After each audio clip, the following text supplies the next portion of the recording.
실종된 줄로만 알았던 언니. 가족은 오래전부터 죽었다고 했습니다. 그 말을 믿고 20년을 살았는데 정신병원에 봉사활동을 나간 날 거기서 언니를 봤습니다. 말을 잃고 눈빛은 텅 비어 있었지만 나는 그 얼굴을 단번에 알아봤습니다. 그리고 알게 됐습니다. 우리 가족이 그날 무엇을 숨겼는지를. 그럼 오늘의 사연 시작하겠습니다. 엄마, 우리 집에 혹시 딸이 한 명 더 있었어요? 왜 그런 말을 해, 갑자기? 무섭게 내가 처음 그 이름을 입 밖으로 꺼낸 건 26 정신병원으로 봉사활동을 나간 날이었다.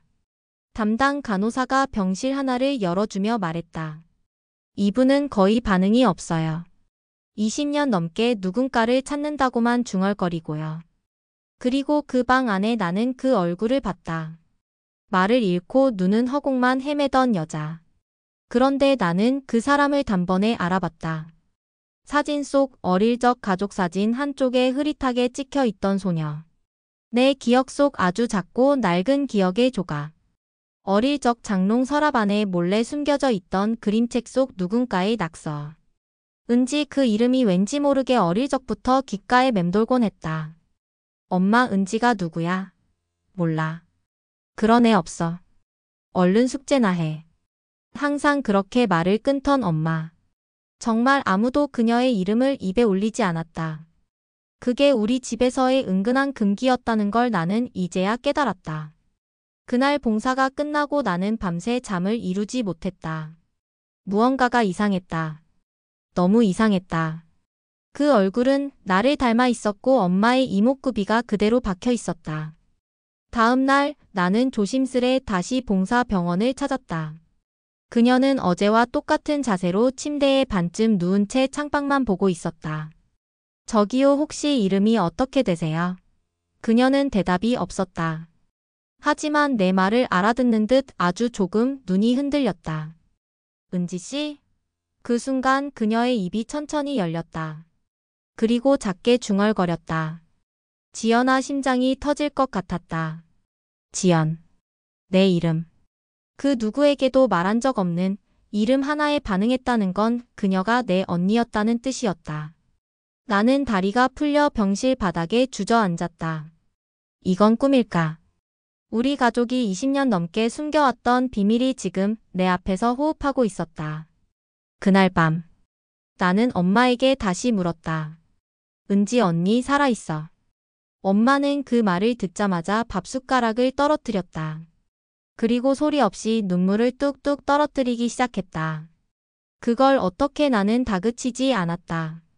다만 조용히 진실을 듣고 싶었다. 엄마는 떨리는 손으로 아주 오래된 앨범 하나를 꺼내왔다. 거기엔 내가 알지 못했던 언니의 이름이 선명히 적혀 있었다. 첫째 딸 김은지. 1992년생. 그리고 앨범 속 맨 마지막 장에는 이상하게도 진료기록 복사본 한 장이 덧붙여져 있었다. 김은지 정신병원 입원. 입원 사유 부모에 의한 조현병 의심 증상. 환각 불안 폭력성 없음. 입원 날짜 2003년 5월 27일. 나는 숨이 막혔다. 2003년 그때 나는 겨우 5살이었다. 은지 언니 입안에서 그 이름을 다시 꺼내는데 숨이 막힐 정도로 가슴이 먹먹했다. 엄마는 말없이 찢어진 듯한 표정으로 사진을 넘기고 있었다. 사진 속 은지 언니는 생각보다 더 자주 보였다. 내 돌잔치 사진에도 어린이집 첫 등원 사진에도 뒷배경처럼 스쳐 있었던 언니의 모습. 왜 그동안 한 번도 말 안 했어요?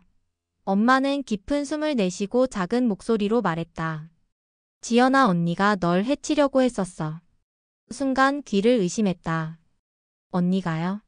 그때 넌 2살도 안 됐고 그 애는 늘 말이 없었어. 근데 어느 날 널 욕조에 빠뜨리려다가 할머니가 발견하셨어. 말도 안 되는 소리 같았다. 그게 진짜예요? 엄마는 대답 대신 손에 쥐고 있던 앨범을 탁 덮었다. 그 이후로 너랑 눈도 못 마주쳤어. 지금 내 나이만큼이나 어렸던 아이가 눈빛이 너무 무서웠어. 그런데 이상했다. 병원에서 봤던 언니는 눈빛이 무섭다기보단 너무 슬퍼 보였는데. 근데 왜 정신병원이에요? 그런 애를 거기 보낸다고요? 그 애가 말을 안 하니까 의사들이 조현병 의심한다고 했고 우린 아무것도 몰랐고 엄마는 자꾸 말을 흐렸다. 어딘가 이상했다. 숨기는 게 있는 사람 특유의 회피하는 말투. 엄마 솔직히 말해요. 그날 무슨 일 있었어요? 엄마는 끝내 입을 닫았다. 며칠 뒤 나는 다시 병원을 찾았다. 이번엔 은지 언니의 병실에서 한참을 앉아 있었다. 그녀는 여전히 말을 잃고 있었지만 내가 다가갈 때마다 살짝 눈동자가 움직이는 걸 느낄 수 있었다. 그날은 작은 라디오를 가져가 은지 언니가 어린 시절 좋아했던 노래를 틀어줬다. 아주 낡은 동요 앨범. 그리고 그녀의 입술이 희미하게 떨렸다. 언니 혹시 기억나요? 이 노래 우리 어릴 때 같이 들었던 거예요. 같이 부르기도 했고. 그녀는 갑자기 손을 뻗어 내 손등을 살짝 잡았다. 그리고 지연 또 한 번 내 이름을 불렀다. 그 순간 나는 이건 절대 조현병이 아니라고 확신했다. 이건 누군가가 강제로 만든 기억 속의 유리방이다. 그 안에 언니는 너무 오래, 너무 억울하게 갇혀 있었다. 언니, 내가 꺼내줄게요. 이번엔 내가 당신 편이에요. 그날 밤 나는 아빠에게 전화를 걸었다. 아빠. 엄마가 말 안 한 거 있어요. 그렇죠? 전화기 너머로 긴 침묵 끝에 들려온 한마디. 지연아, 네가 왜 그걸 알게 된 거니? 그건 확신이었다. 무언가가 무너져 내릴 준비를 하고 있다는 예고처럼 들렸다. 지연아, 네가 왜 그걸 알게 된 거니?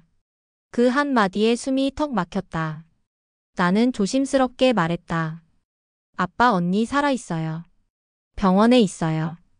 직접 봤어요. 수화기 너머 바람소리만 들렸다. 아빠는 한참 후에야 기어들어가는 목소리로 말했다. 그날 우리가 지켜주지 못했다. 그 한마디가 너무 깊었다. 지켜주지 못했다니 무슨 뜻이에요? 그리고 아빠는 서서히 입을 열기 시작했다.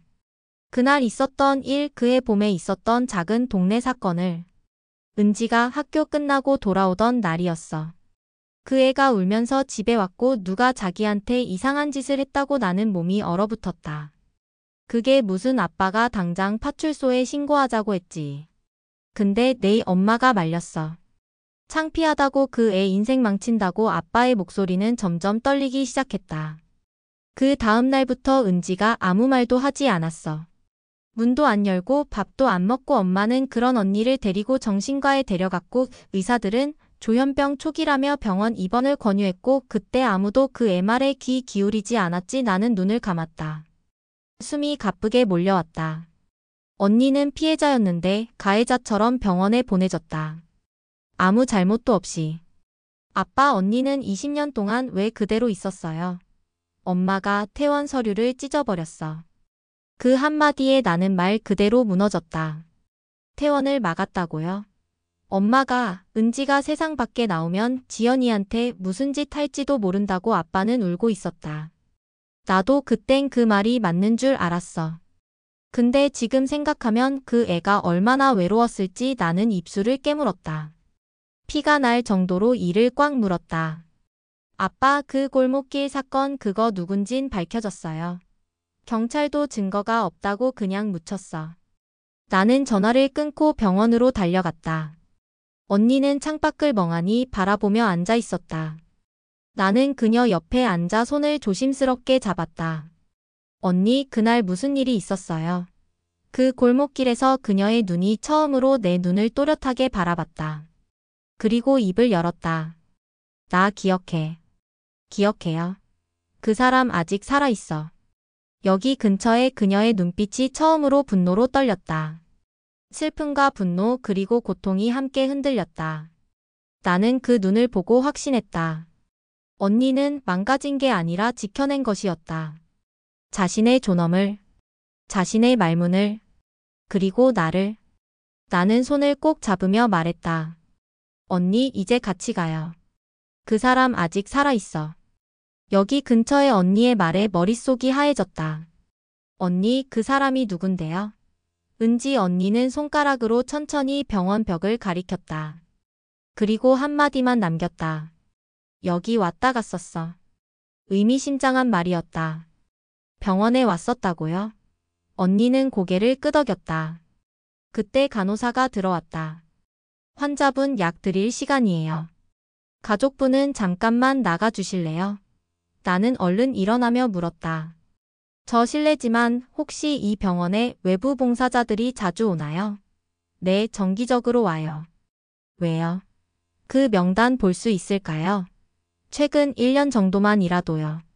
간호사는 잠시 망설였지만 내가 가족이라는 점과 진지한 얼굴을 보고는 소장에게 문의해보겠다고 했다. 며칠 뒤 나는 병원 원무과에서 정식으로 요청된 봉사자 출입 명단을 받았다. 거기엔 수십 명의 이름이 적혀 있었다. 손이 떨렸다. 차례로 넘기다가 한 이름에서 손이 멈췄다. 윤기훈. 그 이름을 본 순간 머릿속에서 기억 하나가 떠올랐다. 초등학교 앞 엄마가 늘 내게 저 아저씨 오면 피해 다녀. 라고 말하던 그 사람. 항상 학교 앞을 서성였고 한 번은 내 손목을 붙잡으려 했던 사람. 그때는 그냥 술에 취한 동네 아저씨라고만 생각했었다. 기훈, 윤기훈. 나는 스마트폰을 열고 그 이름을 검색했다. 그리고 한 기사 하나를 발견했다. 지역사회 정기봉사자, 정신병원 지원 활동 중 사진 속 익숙한 얼굴. 눈가엔 주름이 깊었지만 그 특유의 눈빛은 기억 속 그대로였다. 이 사람이다. 나는 확신했다. 그리고 바로 경찰서로 향했다. 이 사람 조사를 다시 해주세요. 정신병원 출입 명단에 있는 사람이에요. 그리고 과거에 저희 언니에게 경찰은 고개를 갸웃했다. 20년 전 사건이면 공소시효가 끝났을 수도 있어요. 당시 정식 접수된 기록도 없고요. 그게 문제예요. 신고가 안 됐어요. 저희 엄마가 막았어요. 경찰은 한숨을 쉬며 말했다. 피해자 진술이 있어야 어떻게든 움직일 수 있어요. 그 순간 나는 병원에 있는 은지 언니를 떠올렸다. 진술. 지금의 언니가 가능할까? 나는 병원으로 달려갔다. 언니는 침대 머리맡에 내가 선물한 작은 인형을 쥐고 있었다. 언니 윤기훈이라는 사람 기억나요? 언니의 눈동자가 딱딱하게 굳어졌다. 기억해. 그 사람이 당신한테 무슨 짓을 했는지 말할 수 있어요. 언니는 잠시 숨을 고르더니 작게, 아주 작게 입을 열었다. 그날 골목에서 나한테 손댔어. 그 말 한마디에 나는 울고 말았다. 어떻게 그런 걸 20년 동안 혼자 품고 있었을까? 그날 밤 나는 병원 측에 진술 녹취 허가를 요청했고 언니의 증언을 담은 파일을 만들기 시작했다. 그리고 그 녹음 속에서 은지 언니는 말했다. 난 그 사람 잊은 적 없어. 언제 다시 올까봐 매일 창문만 봤어. 그 순간 깨달았다. 은지 언니는 병에 갇힌 게 아니었다. 공포에 갇혀 있었다. 그 골목길, 그 이름 하나에 갇혀서 20년을 멈춰 있었던 거다. 이제는 그 시간을 되돌려줘야 했다.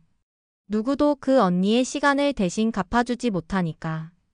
난 그 사람 잊은 적 없어. 언제 다시 올까봐 매일 창문만 봤어. 언니의 떨리는 증언을 녹음하면서 나는 속이 찢어졌다. 그렇게 어린 나이에 그렇게 오랜 시간 동안 언니는 공포와 죄책감에 갇혀 누구에게도 말하지 못했던 것이다. 그날 밤 나는 녹음 파일을 USB에 저장하고 조용히 아빠를 불렀다. 아빠, 이거 들어보세요. 이어폰을 꽂은 아빠는 처음에는 입을 꾹 다물고 있었지만 곧 입술을 뜯기 시작했고 눈가가 붉어졌다. 은지, 그리고 눈물을 흘렸다. 이제라도 그 사람 반드시 잡을 거예요. 아빠는 고개를 끄덕였다. 지연아, 사실 너한테 말 못한 게 또 있다. 아빠는 망설이다가 작은 종이 봉투 하나를 꺼냈다. 이건 내 외삼촌이 남긴 거야. 그때 너 어렸을 때 병원에서 나한테 줬는데 차마 너한텐 못 보여줬다. 봉투를 열었다. 안엔 은지 언니가 어린 시절 그린 그림이 여러 장 들어있었다. 그중 한 장. 아주 낡고 구겨진 도화지엔 이상한 그림이 그려져 있었다. 큰 눈을 가진 남자. 아이를 붙잡은 팔. 그리고 눈물 흘리는 여자아이. 이거 그림 제목이 나쁜 삼촌이었어. 그때 아빠는 덧붙였다. 그 남자 사실 내 엄마 쪽 먼 친척이었어. 엄마는 그걸 끝까지 숨기고 싶어 했고 나는 입을 틀어막았다. 진짜였구나. 그 사람 가족이었구나. 이제 다 이해됐다. 왜 엄마가 끝까지 은지 언니를 외면했는지. 왜 신고조차 하지 못했는지. 왜 병원에 가둬놓고 조용히 묻어버리려 했는지. 그 사람은 가족이었으니까. 피 한 방울 섞인 죄인이었으니까. 하지만 그래도 그게 정당화될 수는 없었다. 언니의 20년은 그 어떤 이유로도 묻히면 안 됐다. 그 다음 날. 나는 언니와 함께 심리 상담을 받을 수 있도록 전문가와 연결했고 경찰에는 공식 고발장을 제출했다. 공소시효는 지났을지 몰라도 출입제 한 명령이라도 걸어주세요. 이 사람 아직도 병원 왔다 갔다 해요. 경찰은 자료를 받고 고개를 끄덕였다. 정황상 위험 요소가 있으니 병원 측과 협조해 접근 금지 조치부터 취하겠습니다. 그날 윤기훈의 병원 출입증은 정지됐다. 언니는 처음으로 창문을 보지 않았다. 무서워서 창문 봤거든. 그 말에 나는 웃으며 대답했다. 이제 창문 말고 나만 봐요. 나는 도망 안 갈 거니까. 언니는 작게 웃었다. 처음 보는 표정이었다. 지연아, 넌 몰라도 돼. 그건 널 위해서 그랬어. 엄마는 여전히 입을 다물려 했다. 하지만 나는 이제 그 말을 더는 받아들일 수 없었다. 나를 위해서 언니를 정신병원에 가두고 가해자를 숨겼다고요? 거실은 적막했다. 아빠는 아무 말도 하지 못했고 엄마는 두 손을 무릎 위에 가지런히 얹은 채 눈을 질끈 감고 있었다. 은지는 처음부터 이상했어. 엄마의 입에서 기어이 나온 말이었다. 5살 때부터 그림이 이상했고 혼잣말을 하고 가끔은 사람을 뚫어지게 쳐다보기도 하고 나는 울컥했다. 엄마, 그건 그냥 감정 표현이 서툴렀던 아이였던 거예요. 무슨 근거로 그런 말을 해요? 엄마는 조용히 입술을 깨물고 오래된 기억을 꺼내듯 말했다. 내 외삼촌이 우리 집에 몇 달 동안 머물렀잖니. 그때부터 은지가 이상해졌어. 그 이상해진 원인이 뭔데요? 엄마 몰랐어요. 무슨 일이 있었는지. 엄마는 고개를 떨궜다. 알았어. 느꼈어. 하지만 믿고 싶지 않았어. 나는 순간 숨을 제대로 쉴 수 없었다. 그 사람을 알면서도 놔뒀다고요? 나는 그 애가 우리 가족을 망칠까 봐 무서웠어. 네가 다칠까 봐도 무서웠고 남편이 나를 떠날까 봐도. 엄마는 흐느끼며 말했다. 나는 그냥 조용히 살고 싶었어. 나는 자리에서 일어섰다. 그래서 언니를 희생시켰어요. 그 조용한 삶을 위해서. 엄마는 나를 붙잡으려 했지만 나는 손을 뿌리쳤다. 엄마, 그건 사랑이 아니에요. 그건 비겁함이에요. 그날 밤 나는 언니의 병실로 돌아갔다. 은지 언니는 평소보다 훨씬 차분한 얼굴로 창문 앞에 앉아 있었다. 언니. 내가 부르자 그녀는 고개를 돌렸다. 엄마랑 얘기했어요. 그녀는 아무 말도 하지 않았다. 나는 조심스레 말했다. 언니, 엄마가 틀렸어요. 그리고 이제부터는 내가 바로잡을게요. 언니는 천천히 고개를 끄덕였다. 나 괜찮아. 지금은 그 말에 나는 왈칵 눈물이 났다. 언니는 정말 강한 사람이에요. 그날 밤 나는 처음으로 언니와 손을 꼭 잡고 같이 눈을 감았다. 긴 시간. 돌아오지 못했던 마음을 이제 천천히 되돌리고 싶었다. 증언할 수 있을 것 같아요. 그 말이 은지 언니 입에서 나왔을 때 나는 숨을 멈췄다. 20년을 갇혀 지내던 사람의 입에서 말하겠다는 선언은 살아있다는 증거였다. 아니, 살아내겠다는 다짐이었다. 나는 경찰에 연락했다. 피해자가 직접 진술하겠다고 합니다. 형사는 놀란 듯 말했다. 정말요? 그럼 바로 조사 준비하겠습니다. 며칠 뒤 병원에 경찰과 상담팀이 도착했다. 언니는 조사실이 아닌 병실 안에 간이 녹취 장비가 설치된 자리에서 천천히 입을 열었다. 2003년 5월 26일 그날은 학교 끝나고 혼자 집에 가던 길이었어요. 나는 그녀의 옆에서 조용히 손을 잡고 앉아 있었다. 형사와 상담사는 숨도 쉬지 않듯 조용히 귀를 기울였다. 큰 길 말고 골목길로 들어섰는데 갑자기 누가 뒤에서 따라왔어요. 그때는 그 사람이 우리 외삼촌인지 몰랐어요. 모자랑 마스크를 쓰고 있었거든요. 그 사람이 날 뒤에서 끌고 가려다 못하고 내 어깨를 붙잡고 그녀는 말을 멈췄다. 숨을 크게 들이켰다가 다시 내뱉고는 이어 말했다. 그리고 나서 그 사람이 마스크를 내렸을 때 그 눈을 보고 알았어요. 외삼촌이었어요. 형사는 조심스럽게 물었다. 당시 부모님께는? 언니는 고개를 숙였다. 엄마한테 말했어요. 그날 밤 울면서. 근데 엄마가 날 쳐다보지도 않고 거짓말하지 마. 그런 사람 아냐 그 말만 했어요. 그 이후로 내가 무서워졌대요. 내가 내 동생을 해칠까 봐 무섭다고 했어요. 그리고 며칠 후엔 병원에 있었어요. 언니의 말이 끝나자 녹음 장비는 조용히 꺼졌다. 형사는 고개를 끄덕이며 말했다. 이 정도면 정황 증거는 충분합니다. 비록 공소시효는 끝났지만 해당 인물에 대해 접근 금지와 치료시설 출입 제한 신청 가능하고 추가 고발이 있다면 민사로도 접근 가능합니다. 그리고 며칠 뒤 윤기우는 정신병원 외부 봉사자 명단에서 영구 제명됐고 법원에서 접근 금지 가처분 결정이 내려졌다. 그 사람은 사라졌다. 적어도 우리 앞에서만큼은. 그날 밤 은지 언니는 병실 창문을 닫고 라디오를 틀었다. 나 이 노래 좋아했었나 봐. 그녀는 웃으며 말했다. 기억 안 날 줄 알았는데 멜로디 들으니까 가슴이 울려. 나는 그녀의 손을 잡았다. 기억나지 않아도 괜찮아요. 이제부터 하나씩 다시 만들면 되니까. 그녀는 고개를 끄덕였다. 그 눈에 빛이 있었다. 지금까지의 모든 시간은 잊어도 되는 게 아니라 이겨내야 하는 것들이었다. 이제부터는 기억을 붙잡는 게 아니라 삶을 만들어가는 거였다. 우리 둘이서. 언니, 우리 같이 나갈래요? 퇴원 준비가 한창이던 어느 날. 나는 병원 로비에 앉아있는 언니에게 말했다. 그녀는 창밖봄 햇살을 한참 바라보다 작게 고개를 끄덕였다. 이젠 밖이 그렇게 무섭진 않아. 20해 만에 바깥 세상으로 나서는 언니의 발걸음은 어쩌면 세상 누구보다 무겁고 또 가벼웠다. 나는 미리 작은 원룸을 구해두었고 그곳에서 언니와 지내기로 했다.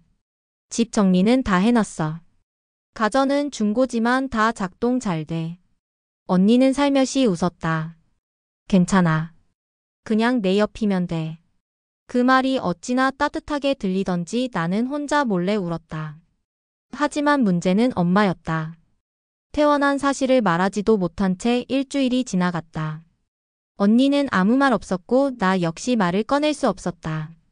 그런데 어느 날 문이 갑자기 벌컥 열렸다. 지연아. 엄마였다. 그녀는 문틈 사이로 언니의 모습을 보고 그 자리에 얼어붙었다. 은지야. 언니도 몸을 굳혔다. 왜 여기에 나는 엄마 앞을 막아서며 말했다. 언니 퇴원했어요. 그리고 당신한테 알리고 싶지 않았어요. 엄마는 오히려 담담했다. 그렇구나. 그럼 나도 이제 말할게. 엄마는 조용히 방바닥에 앉았다. 그녀의 눈은 20년 만에 처음으로 은지 언니를 사람으로 마주했다. 그때 미안했어. 단 3글자였다. 그러나 그동안의 세월이 담긴 무게였다. 난 네가 무서웠던 게 아니야. 내가 너한테 너무 부끄러웠던 거야. 언니는 말없이 엄마를 보았다. 네가 그렇게 울면서 말했을 때 난 너를 지켜줘야 했어. 근데 난 나를 지켰어. 엄마는 고개를 숙였다. 지금이라도 할 수 있는 게 있다면 해볼게.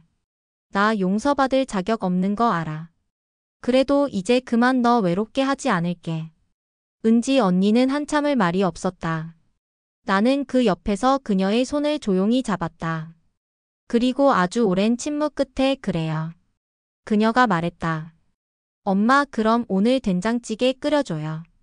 엄마는 눈을 동그랗게 떴다. 뭐라고? 기억나요.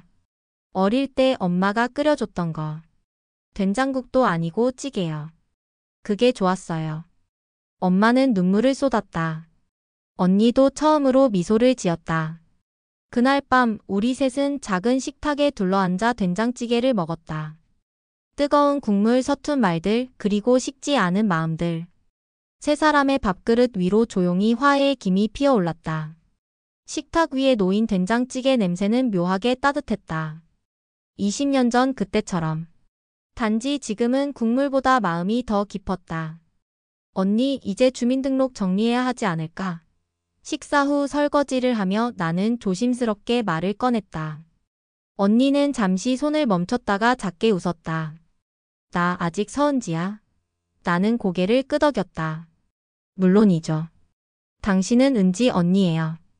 세상이 잊어도 나는 잊은 적 없어요.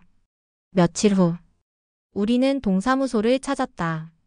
20년 동안 병원 기록만 남아 생활 기록도 소득도 주소지 변경도 없는 그녀의 이름은 서류상 사라진 사람에 가까웠다. 공무원이 놀란 얼굴로 말했다. 서은지 씨요. 이 기록은 거의 휴면 상태인데요. 나는 고개를 숙이며 말했다. 네. 다시 살려주세요. 이제 돌아왔어요. 은지 언니는 무언가 적는 손을 잠시 멈추더니 볼펜을 내려놓고 말했다. 이름 바꾸면 안 돼요. 공무원이 고개를 들었다. 이름이요? 네. 이제 그때의 제가 아닌 것 같아서요. 나는 언니를 쳐다봤다. 그녀는 천천히 미소 지으며 말했다. 이름에 다시 살다는 뜻을 담고 싶어요. 새로운 나로. 며칠 뒤 서은지는 서이혼이 되었다. 이혼. 기억하고 이겨내고 온전히 살아가는 사람이라는 뜻이었다. 그날 밤, 나는 엄마와 함께 서랍 속 오래된 가족 사진을 꺼냈다. 유치원 앞에서 찍은 가족 사진. 아빠가 앉고 엄마가 서고 그 앞에 은지 언니와 내가 나란히 앉아있던 사진. 이 사진 다시 꺼내도 괜찮을까? 나는 물었다. 엄마는 조용히 말했다. 그래. 이제는 꺼내야 할 때가 됐지. 사진을 꺼내자 먼지가 흩날렸다. 나는 천천히 새 액자에 사진을 끼웠다. 그리고 그 아래 작은 메모를 하나 붙였다. 서이혼 돌아오다. 그날 밤 식탁 옆 벽에 그 액자를 걸었다. 언니는 아무 말 없이 그 앞에 한참을 서 있었다. 그리고 속삭였다. 이제야 내가 여기 있다는 걸 믿을 수 있을 것 같아. 그 말에 나는 눈물이 터졌다. 어릴 적 기억 속에서 손을 놓쳤던 사람을 이제야 다시 품에 안은 기분이었다. 한 사람이 제자리를 찾는 일. 그게 이렇게 많은 시간이 걸릴 줄 누가 알았을까? 하지만 그 오랜 시간 끝에 우리는 비로소 가족이 되었다. 봄이 지나 초여름이 다가왔다. 이혼 언니는 이제 내 방에 붙어 살지 않는다. 스스로 아침을 차리고 화분에 물을 주고 근처 도서관에 책을 빌리러 간다. 나 할 줄 아는 게 하나도 없었는데 이젠 하루가 짧아. 그녀는 웃으며 말했다. 그 웃음에 담긴 평온함은 단지 살아있는 것이 아니라 살아내고 있다는 증거였다. 엄마는 요즘 마트에서 요리 교실을 다닌다. 딸들한테 요리 배워다 해주려면 내가 조금은 쓸모 있어야지 그런 말 한마디가 그저 고맙고 아팠다. 나는 하루에 한 번 둘의 손을 번갈아 잡아보곤 한다. 그리고 매일 다짐한다. 오늘 절대 놓치지 말자. 그날 저녁. 식사를 마치고 우리는 거실에 모여 어릴 적 VHS 테이프를 돌렸다. 화면 속에는 생일 케이크 앞에서 은지 언니가 촛불을 끄던 모습이 있었다. 조그만 얼굴에 눈을 반짝이며 케이크를 불던 그 아이는 이제 서이혼이라는 이름으로 자신의 삶을 다시 만들고 있었다. 화면이 정지된 순간 나는 조용히 언니에게 말했다. 이제 언니는 어떤 사람이 되고 싶어? 이혼 언니는 한참을 생각하다 작게 대답했다. 지연이 같은 사람. 왜? 어떤 순간에도 사람을 믿는 사람이잖아. 나도 그런 사람이 되고 싶어. 나는 울컥했다. 그런 말하면 반칙이지 언니. 서로 웃으며 눈물이 났다. 이제 우리에게 비극은 추억이 아니라 다시는 반복되지 않을 다짐이 되었고 고통은 기억이 아니라 지워지지 않는 책임이 되었다. 그리고 무엇보다도 이혼 언니는 더 이상 우리 가족의 과거가 아니었다. 그녀는 지금 이 집의 현재이자 미래였다. 조용히 벽시계를 보며 이혼 언니가 속삭였다. 오늘도 잘 살았어. 나는 고개를 끄덕였다. 응. 내일도 같이 살아보자. 삶은 때때로 너무도 긴 어둠의 터널을 지나야 하지만 그 끝에 당신을 기다리는 건 언제나 누군가의 손, 누군가의 마음일 수 있습니다. 서로를 믿고 서로를 놓지 않는 그 하루하루가 진짜 기적이니까요. 시청해주신 여러분 진심으로 감사합니다. 이 이야기가 마음에 와 닿으셨다면 구독과 좋아요 한 번씩 그리고 댓글로 응원해주세요.